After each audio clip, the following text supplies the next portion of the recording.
never has there been a stark reminder of the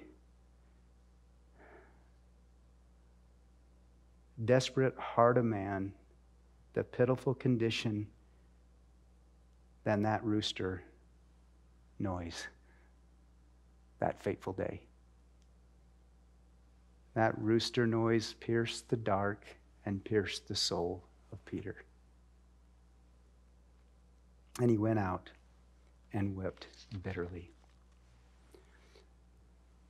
And that's the death of Simon.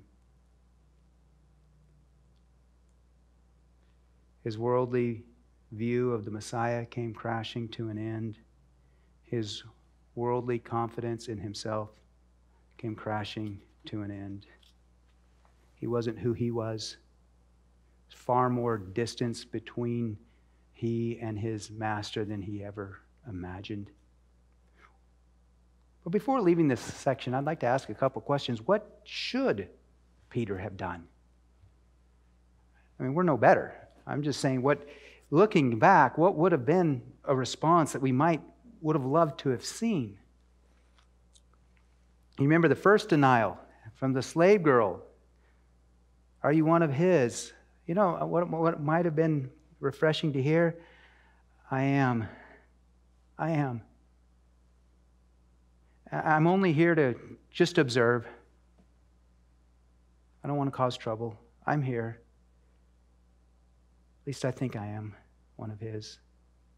Verse 25. Remember the second denial? Are you one of his? I am.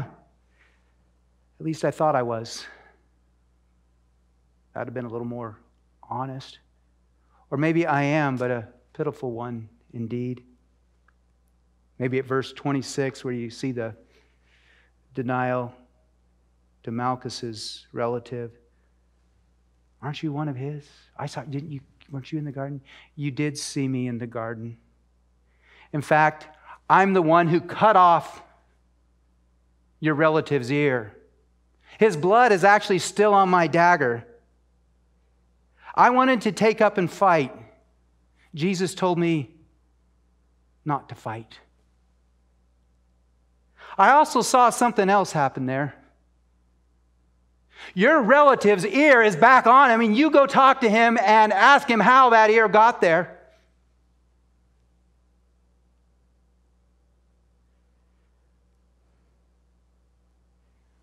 There's something going on in this courtroom. There's something going on in this palace that you don't understand, that I don't think any of us really understand. It's not you examining him. It's him examining us. He does only what God can do, and I have seen it with my own eyes, and I am a pitiful, miserable disciple indeed. But I tell you, there's something going on here that you have no idea, and you better be watching what's going on in your heart and do what's right. Why couldn't Peter do that? He didn't have the same spirit as Jesus. He was taken to the end of what human commitment and human zeal can do. His old Simonly zeal was not sufficient for such a task. His worldly view of the Messiah had to die. His worldly confidence in himself had to die. And his worldly ambition for self-promotion had to die. As Simon had to come to the end of himself before he could become the rock. What does a man look like when he has come to the end of himself? Bitter weeping, thorough brokenness.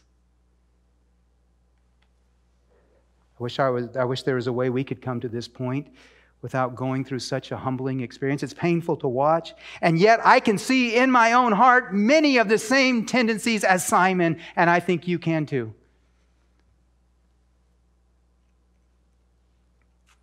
But maybe there is a way. If we can identify and let this instruct us and let the Word humble us.